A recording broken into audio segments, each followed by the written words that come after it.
Come down. Ooh, you make my high come down. Always tripping when you come around. Never have to cut you out like right now. You see, I don't have to drive me. You can say that for your mama. Maybe you should smoke some. Me try the marijuana. I was loving you good. The vibe was straight. Showed you a couple of things and they feel strange. I treated you right. Everything was a gift from a time to your bag and the color on your lip. Welcome to a special edition of Seahawks Man to Man, a YouTube exclusive. My name is Michael-Shawn Dugar. You can follow me on whatever Elon Musk is calling that app these days. My ad name has not changed. It's right there under my chin as well. While you're here on our YouTube channel, first off, thank you. Welcome. Make sure you like, subscribe, review, all that good stuff. We really appreciate all the love and support. Hit all the good buttons. Thank you in advance for doing that for us. And follow us on TikTok and Instagram as well. Seahawks Man to Man is the name of the handle, just like it's the name of our YouTube channel that you're watching us on now. Chris, go ahead, talk to him. Ooh, look at that boy. He got a fresh cut. He couldn't wait to hop online and do this tonight. Look at that boy. Smile, Mike. I had to, I don't know if you've seen in the app, in our athletic app, they got us doing like little selfie videos that they plug. Yep, I read your AJ Barner story. I was like, oh, look at Mike. Yeah, those are mandatory. They let us know in a company-wide email, and we got to do trainings to watch it. Like, I don't know how to take a selfie video. Anyway, that's why I got the cut. Because I'm like, it can't be. That's why I got a cut. I paid $70 for a haircut the day of the Thursday night game because they told me it was mandatory to do one post game for the Cardinals. So I had to go find a barber in AZ. It was $68 or something like that to get a cut. So there we go. That's my haircut update for the show. Hey, for everyone that's watching and listening, or since this is a YouTube exclusive, for those of you watching, make sure you share this with a friend. That way we can keep getting paid, and Mike don't have to worry about the haircuts. Maybe he can get a deal where he signs up for a barbershop, not signs up, but makes a deal with a barbershop, and they're like, yeah, man, we'll give you free cuts because you brought us 10 customers or something. That way Mike can continue to keep being fresh and do his instant analysis for the Athletic that he is now required to do after, I'd imagine, every single game. Every week. No, it's every game, after every game for primetime. So you guys will see like our Philly writer and our Giants writer probably did it because they just played on Thursday night. I'll probably have to do it next week when they play the Texans. And they want one every week going into the week as well from all of our writers. Now it's a lot. It's easy work, but it's like, are y'all gonna pay for hair? Like if I was one of our female writers, I'd be like, okay, well, you're gonna pay for me to get my hair done, eyebrows, whatever, because you want me on camera. They pay anyway. I'm good. I can afford the cuts. It's fine. It's okay. Shout out to Blue Wire. Like so, I can afford it. But yeah, that's why I'll probably be fresh every week now. I have to pay for cuts every week, or I can see me with a lot of hats. Hats and cuts. That's going to be the move here for the rest of the 2025 season. They keep asking me to be on TV. There you go. Well, it is your boy, Christopher Kidd. You can follow me on Blue Sky and on Twitter at CKIDD206. And make sure you follow Seahawks Man to Man on TikTok and on Instagram. That's Seahawks Man to Man. All right. Standout plays of the week. I'm starting to really love doing this, man. The film's been good. It's always been good from at least one side of the ball every week, so that's fun. And so I'm going with Chris is going to go first, but just mine will be Nick Emmanwori. I'm gonna go over some stuff from the Rook. He played his first full game as a Seahawk. And Chris, drum roll, please. Your standout plays. I'm going way off better than mine. Wow, that was good. How'd you do that? I don't know if I can give you a tutorial, but I just, how you in Spanish you roll your tongue, so you got to roll your tongue. I never got the R's down in Spanish, and I took 3 years of it at Franklin, and never got. Sorry, Mike. Might have to see if we can get a Spanish teacher from our listeners that can, maybe take some time on your Sundays after a game, or actually probably Saturdays, and just give you a little tutorial on how to roll the tongue. I can understand Spanish, so that's good. When I was in, I'm not talking about you understanding. I knew when they were talking about rolling. I'm just talking about rolling of the tongue, Mike. That's it. I'm sure you figure that out. But the nah, I get you. You're good at that. All right, my bad. What you got? Who we going with? Standout plays this week. So I'm looking at the running game, and I'm looking at Zach Charbonnet and Kenneth Walker because, fun fact, Mike, I was wrong. The Seahawks did, in fact, have a toss to Charbonnet. They did. They did. I went obviously going back and watching the tape. I was like, oh shoot, they did do it. He got a little toss, and it was actually successful. Although I'm going to show you that it doesn't start off successful, which is unfortunate because I'm sure if you don't know the purpose of a halfback toss, right? You want to get the offensive line, the blocks on the perimeter, sealing off the edge, creating a path for K9 and or Zach Charbonnet to run up the field. And it's basically attacking the perimeter. It's usually for fast tailbacks, which is why, if you guys remember, I think it was last pod or 2 pods ago, whatever it was, I was big on just get rid of it for Zach because he ain't got the speed to get outside like that. That is more of K9. But on this play, he had to make a business decision because it didn't work out the way you would want it to, but it still became a positive. Usually when an offensive lineman gets beat, unless K9's back there, it goes for a loss. But on this particular one, it actually is successful. So it is a toss, and you're going to see it'll be to the right. And immediately, if I pause it, you see number 72. He is looking, he's beat.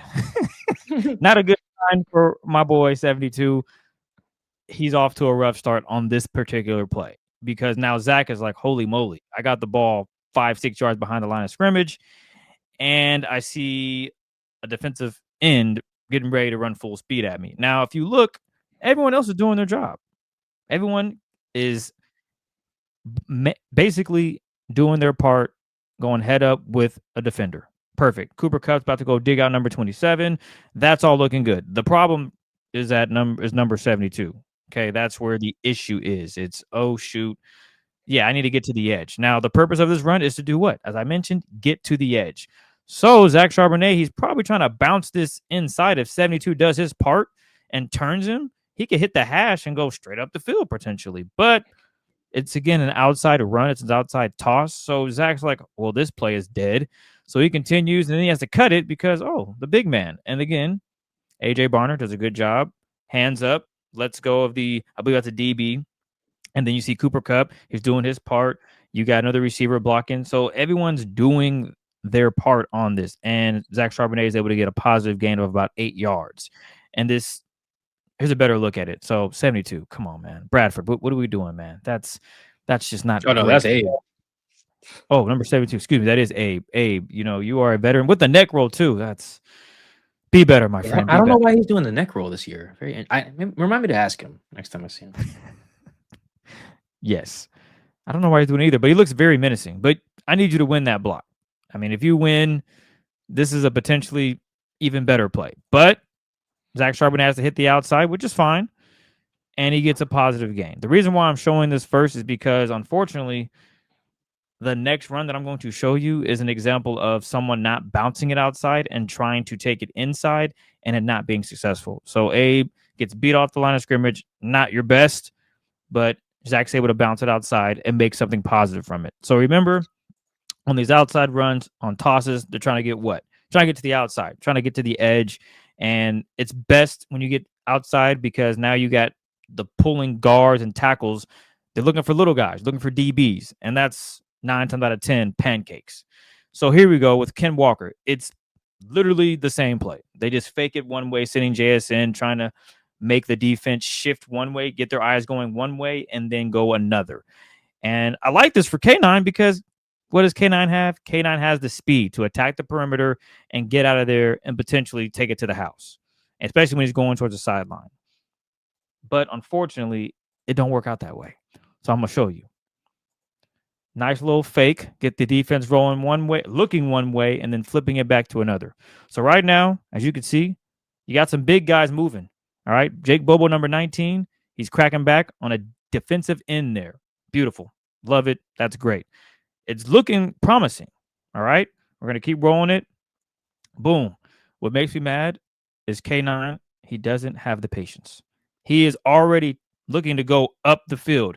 If he is just a little patient, I think this could be an explosive run for sure. But because he is so fast, I think sometimes he just gets moving before the play is even able to exert itself. I mean, as I mentioned, the play is set for you to get outside. And as you can see, this play is probably going to be successful. Cooper Kupp, he's in solid position to make a block there. You got Abe Lucas going up against, I believe that's a linebacker. Looks good to me. You got movement at the line of scrimmage, and that's what you want. But K9 cuts it up, which unfortunately, because he cuts it in and cuts up field, the linebacker disengages from Abe. Doesn't even give Abe a chance to really make a clean block. And he's able to make a tackle for only 2 yards. So I'm going to show it from this angle. I'm going to pause it. If he continues going outside, Abe is able to engage with this linebacker, and K9 is able to run upfield up the right. But because he cuts it up, which you're not supposed to do, I remember when I played in high school football, the one thing they said is, Chris, do not cut back. Because when you cut back, that's where all the motion is. All the big people, everyone's coming in because they're filling those lanes. And he doesn't give Abe a chance to get out there and secure the block. And this is why Abe misses. It's like, shoot. And I'm sure when they went back and watched the tape, it's like, yeah, Kim, we know you got the burst, you got the speed, but we need you to just slow it down a bit and let the blocks develop. Because again, this could have been a huge play. If he stays outside, look how much space he has. I'm not saying number 75, Anthony Bradford, could get to 31, but I believe one-on-one, K9 is probably going to run by him and or run him over if he gets to that edge. I just like how it was set up. I think he was just gun happy. He pulled the trigger a little too fast, and it resulted in just a 2-yard run. So hopefully K9, he's going to continue to get more plays like this because that's just part of their identity, what they want to do with running the football. They want to show outside zone. They want to hit you with stretch. And on toss plays, you just got to trust the blocks and get out there and not try to go 1,000 miles per hour, because I think that could have been a huge explosive. And this last one, it's minute. It ain't crazy. But at the same time, it's about the fundamentals of blocking. Sure, I would love for a tight end to throw his shoulder into a safety and blow him up, allowing for a huge block and a touchdown. But on this play, this could have easily been a touchdown if Elijah Arroyo just maybe puts hands on the safety. This is a block that could have been a touchdown if he secures it. It doesn't really matter because the Seahawks end up scoring anyway on a play action to AJ Barner, I think the next play or 2 plays later. So not the end of the world, but at the same time, first and goal from the 7, this could have easily been a touchdown. So they're going to get a little run play going to the left, and look at this. I'm loving the action I'm seeing from 67 to 76. 67, Charles Cross, Gray's able, number 76. Fat Boy's moving, all right? Then you got Elijah Arroyo. He's leading the charge, as you can see at the top of the screen. Cooper Kupp, he's about to go crack back on, I believe that's the nickelback and or safety. Either or, boom, perfect block. Look how this wall is set up. Right now, this looks like a touchdown. You can't tell me, oh, Ken doesn't score here, but I want you to watch what number 18 does. Just watch 18. Yeah, that's not going to cut it. Now, again, I don't mind the physicality because I get it. I mean, I probably should have looked at the weights beforehand, but I'm just going to go out on a limb. It's a safety there. I'm going to say Elijah Arroyo, without looking up, probably like 250. Safety, maybe 220. I'm going to say 225. We'll just go with that. Mike's probably looking it up and he can correct me, but we're going to roll it again. Really great play. I love the design. And he just lowers his shoulder, which I don't mind the physicality. But imagine if Arroyo uses his strength, puts his hands out. You're talking about a touchdown, because next, look what Charles Cross does. Boom. Charles Cross nails him. And he doesn't lose. The other problem with this is Arroyo loses. Look at where Arroyo is at after the impact, and look where the DB is. The DB is in position to make a tackle. You would probably say, oh, Chris, well, in that scenario, doesn't Ken have to break the tackle? K9 shouldn't have to be getting touched. This play was drawn up perfectly, executed very well. It's just your tight end decided to just lower the boom, and it didn't pay off. For all my Madden players, it's similar to the hit stick. If you miss on a hit stick on defense, it results in what? Giving up extra yards, maybe a touchdown. And on this play, it results in K9 not scoring a touchdown. I know it's very selfish of me to be doing that. So thank you, Mike. Update. The DB is Jacob Parrish. I was giving that man extra weight. He weighs a whopping 198 pounds, and he might not even weigh that much. But look how he takes on the block. He does a really good job of taking it on, boom, winning, and then making the tackle. And that's just, I'm willing to bet that's not acceptable. I'm sure they would love for Elijah to get those hands on him and just say, little guy, we got you, man. Touchdown. And instead, he lowers the boom and it is ineffective. And that results in and K9 not having a big run for a touchdown. Again, it would have been from the 7, but those are just plays that I'm thinking, yeah, instead of trying to be big and bad, just go out there and execute the small details. Get hands on, drive, and allow K9 to run to the end zone. So those are my 3 standout plays from the Seahawks. Tough loss against the Buccaneers on week 5. But Mike, I'm sure you'll have a lot more positivity. I did give out 2 negatives and 1 positive, so maybe yours are all positive. What says you? I got a mixed bag. I just really excited to see Nick Emmanwori, in a full game, because there's a lot of different ways you could use a guy with that skill set, particularly when they're shorthanded in the secondary. You could use him deep. You could use him close to the line of scrimmage as a rusher. You can use him as a linebacker. You can use him as a nickel. You can use him as corner. Which I've teased a little bit about being able to. Also shows you the difference in size of DBs can be. I think Nick's listed at like 220 something, and that Jacob Parrish brother 198. So, which is 198. I feel like is like normal DB size. To be honest, yeah, Nick is 6'3", 220. Good lord.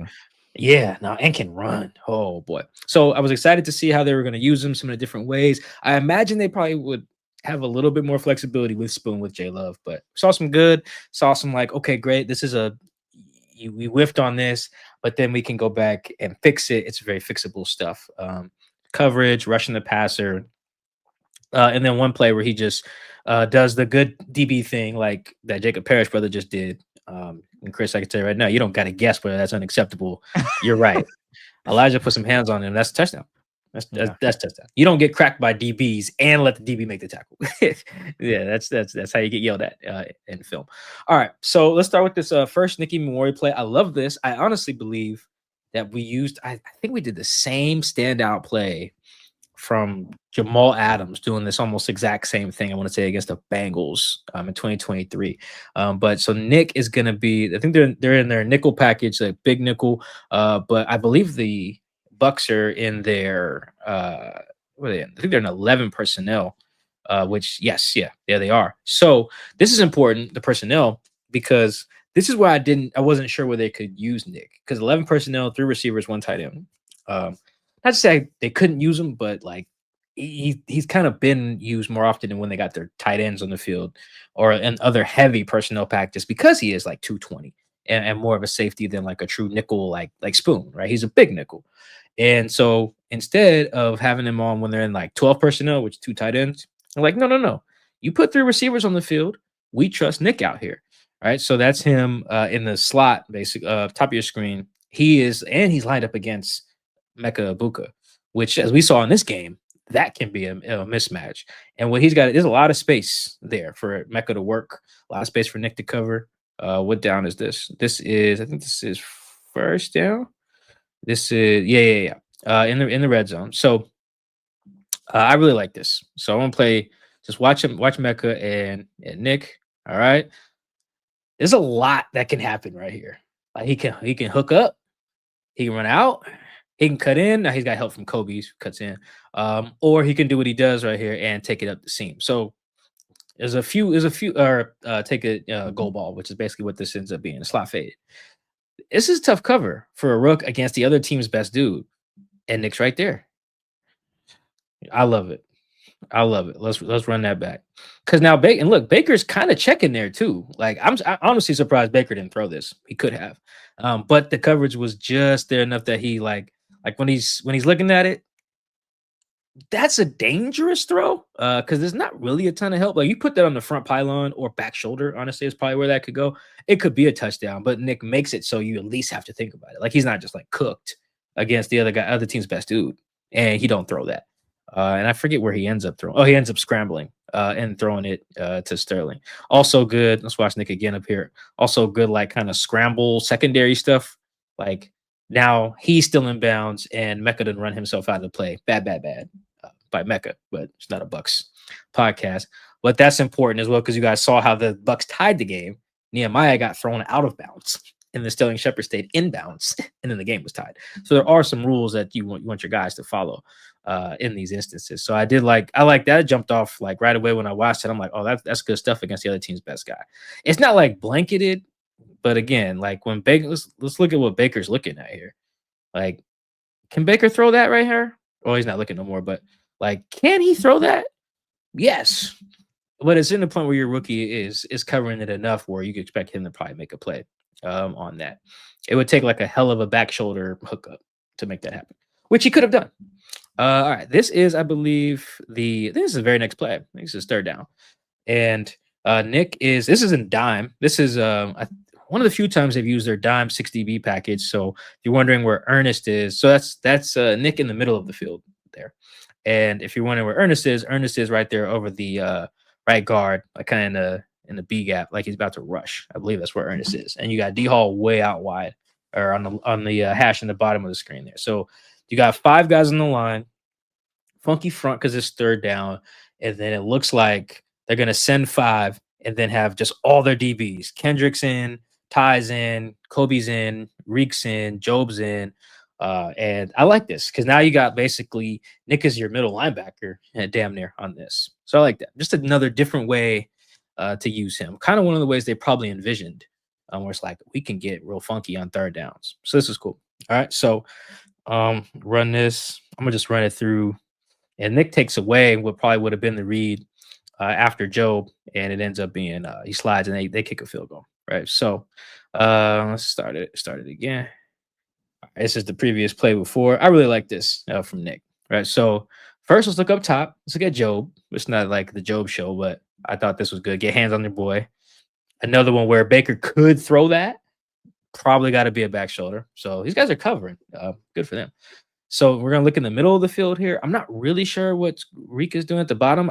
I guess he maybe got picked, I guess. But Godwin's kind of just running through the middle of defense. But shout to Nick. IDs it and bang, I'm here. Do I want him spinning around like he did? I'm not really sure why he did a full like baseball turn. Like even now he's like, oh well, hey, Baker's over there. It's a funky way to cover that I haven't seen any of the other DBs do. But it works. It ends up working out. But you can see that kind of takes away what would have been the second read there after Job kind of locks up the first play. So you got Job locking up that, gets his hands on him. That's good stuff by Job. I like him. Chris, we got to make Job our standout plays for this week. I don't know if we've done that yet, but we got to do that. And then so we got, all right, let me check the middle of the field. Nope, Nick sees it. Boom. Let me get to Godwin here. Slides in, up kicking a field goal on third down. So I'm just going to show the end zone view. That's also the play D Hall got hurt on, unfortunately. As you guys can see, 58 taking himself out. So Nick's here, got him checking on that goal ball to Job. Also, there's safety help over there, which is probably why Baker doesn't throw it. Works back to the middle. Boom, look at Nick. Nick's like, I got that. I got vision on Bake. I'm feeling the in-breaking route. Let me jump to it. Yeah, again, I don't know why he just full on just catches him. That was a little funky. Again, maybe they're teaching him that. I've just never seen these guys do that. As you know, we watch a lot of stuff, so I haven't seen that. So that was kind of funny. He does that there. Again, I just have not seen that, but that's good to take away the read there, and then force a field goal there. What's this next play? All right, next play is 1st and 10 here. I think this is after the Milrow fumble, actually, and we're gonna show. Let's see. Oh no, this is a busted coverage. Sorry. This is in the second half. This is one of the negative plays. And this is where type of stuff that I was worried about them using like Nick for. So Nick is on the hash towards the bottom of the screen. He's our nickel here, like more of a true nickel. I think this is against their 11 personnel again. So watch Nick. They're gonna fake it here and just watch Nick come up. All right. Now look at Nick. What is Nick covering? Who is Nick covering? This is a problem. Mike Moe on here is also a problem as well, but not focused on Mike Moe. Mike Morris, that is. So it looks like this is just cover 2 with Ernest Jones just following the routes in the middle. It actually would probably be covered up pretty well. 2 problems here. One, there's just zero pass rush. Like me and Chris are as close to Baker right now as any of the linemen rushing on this play. So that's a problem. But the other problem is Nick bites real hard on that fake and then spins around and is like, okay, what do I do? Those 2 guys the guys he's looking at are taking off. So I was like, what do I do? Do I cover grass? Do I find somebody? What's up? So he turns around and say, oh, the running back. Cool. Let me go there. No. That little zone right there, the 25, that Reek's thinking is covered because his nickel's going to be there. That's probably where Nick should be. And that's why Tez Johnson is wide open for this catch and run. I see it. We can see this in real time too. So here's a play in real time. And send the motion. Nick bites pretty tough. It's like, uh-oh. And so you can see what Reek's doing at the bottom of the screen. He's like, all right, I got my guy. We're here. If he goes vertical, I keep sinking, and my safety's got my help. We're good. And then when he breaks in, it's like, well, that's session because the Reek right now has vision on Bake. So like, well, if he breaks in, Nick right there, we good. Nah, Nick's not right there. But that's okay. That's the stuff I thought like South Carolina would be like.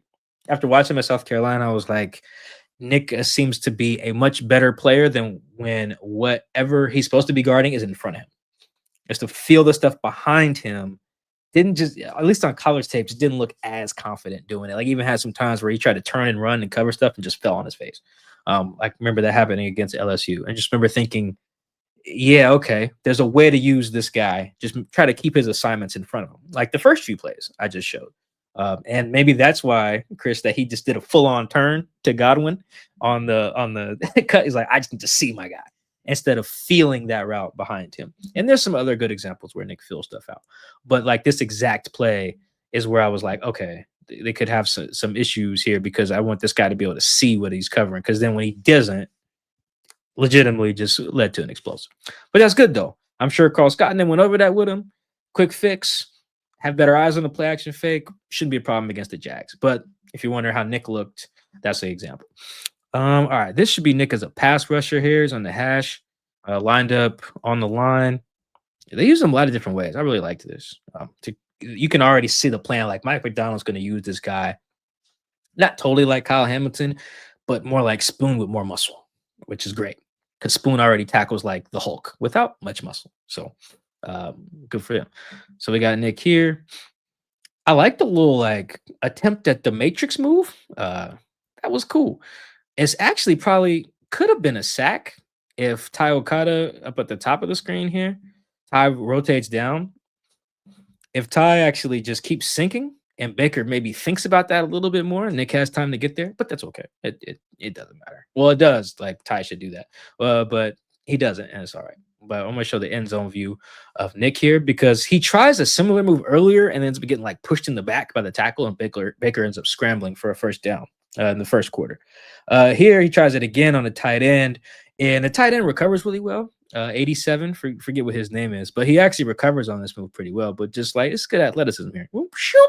And like the more he perfects that move and tries it, it's gonna work because he's so long, he's so fast, he's so strong that it will work. That's also a ball from Baker, by the way.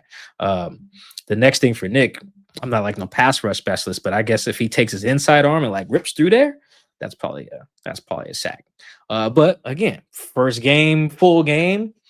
I feel like there's so much. That's why I'm really encouraged and why Nick jumped out to me. I feel like there's so much where I'm like, if he just does this, it'll be great, And that's why I was so upset that he missed all those games because like he needs those reps to not make the play or to mess up or see a look because he's a smart dude. I can tell. Once he sees all this, like it wouldn't surprise me if Nick balls out against the Jags. It really wouldn't because I just feel like there's so much positive to work through from his like first full game. And then Baker just told that's a ball. Baker was kicking their ass. He was kicking their ass in this game. And finally, and this is where Nick's gonna be great. It's gonna be where Nick is gonna excel all the time. You put him to the strength, you put him to the trip side. He's right there next to this is now Nehemiah Pritchett there at the bottom of the screen. And just watch this is strength. This is what that Parrish dude did to Elijah earlier in the game. You want to run something to me? No, come here. I work out too. Look at this. Yeah, come on. Let me get fired up. Let's run this again. So yeah, Nick in the slot.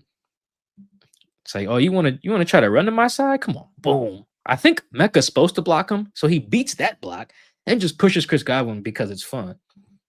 And I'm gonna go make the tackle because Ernest Jones forces the the cutback here. This is the type of stuff that Nick's gonna be good at forever. He's long, fast, strong, can tackle, not like a smack you tackler like Cam was, but just like a very good, just strong guy. I liked it. This is stuff that Chris, you know how KJ Wright was like screen master? I think that Nick's going to be one of those guys that teams are like, let's not run the bubble screen to him, or let's not run that to him. Or if we do, make sure that the first guy who's supposed to lead the charge has to block 3. I could just easily see him becoming that. That looked like that in South Carolina. You could kind of see that brewing a little bit in training camp. And yeah, now he also had another good tackle in this game too, I think on Godwin. But I didn't want to just load this up with Nick. I want to put a few plays in there. Yeah, come here. Yeah. We fired up. We're fired up. It's good work by Ernest too. It's like, no. You're out leveraged, buddy. And this, remember, Chris, you talked about tackling. Perfect example of what you were talking about. Like, even if Ernest doesn't make the tackle, which he doesn't make it here, because of how he approached the ball. It's like, okay, I'm turning this back into one of my guys, and Nick has his man beat there. I think that's Mecca, and then boom, this ended up being, I think, a loss. Yeah, it's ended up being a loss of 1. So yeah, that's great stuff there off of Nick. But yeah, now mostly positive stuff, man. I was really so if you're wondering like, oh man, how did Nick look? Look good.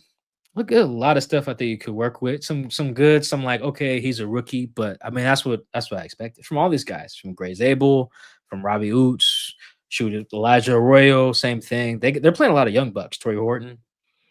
They shouldn't play Jalen Milroe. That's what they're gonna do. But yeah, Nick was very encouraging stuff. You can see the kind of different ways you can put him spots. They had a blitz where they had him as a deep safety as well. So you got him rushing the passer, you got him at the line, to the side, to the strong side of the field. You got him playing some nickel. You got him playing some middle linebacker, basically, as well. Like they did on the red zone. You got him manned up, sorta on the other team's best receiver. Just so many ways you can use this guy. So it's great that they have him back. I believe he will play against the Jaguars. He was a full participant, I think, or limited, whatever. He's trending towards playing on Sunday. So a lot of good stuff from Nick. I'm very encouraged, very happy he's back.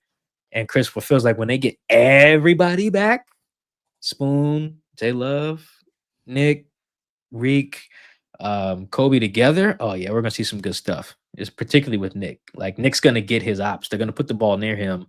And yeah, he looked good. I was very, very encouraged by his first start. First full game, sorry. Well, I think we sprinkled in some good, a little bit of bad, and hopefully the Seahawks can get a win so we can talk about everything that went really well, because there's nothing better than just, oh, you did that wrong, buddy.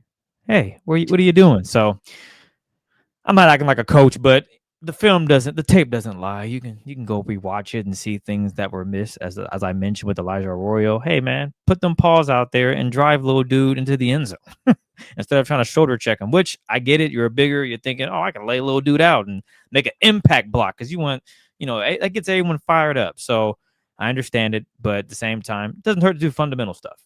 And as Mike showed with Emmanwori, just getting comfortable out there, you're seeing him do really good things, and it's only going to get better as he continues to learn and grow with this defense and Mike McDonald. So those are our standout plays from week 5 against the Buccaneers. Coming up, we will have a post-game show after the Jacksonville game. That'll drop for you Monday morning. So we appreciate all the love and support. Mike, is there anything you want to add? Oh, yeah, you got a book. That's what you need to add. I keep forgetting. You got a book out. No, you remembered. No, there you go. Yeah, the franchise Seattle Seahawks. Let me turn it right. Go get it everywhere books are sold, and you can get them from me as well. Shoot me some DMs. I will have some in Jacksonville if you got Florida fans. I'll be at the game, obviously. I'll have a couple on me, not too many, but sign them for you, all that stuff. I will have them at Lumen as well when they play the next game. I think is the Texans on Monday night, so I'll be there early with some books there as well. But yeah, local bookstore, Barnes & Noble, Amazon, excuse me, all that good stuff. Appreciate the love and support, as Chris said. Next show will be the Monday reaction show, basically. Before we get to that, make sure you guys go check out our preview pod with John Shipley and our One Big Thing pod. Those are both out now. And until then, we'll catch you on Monday.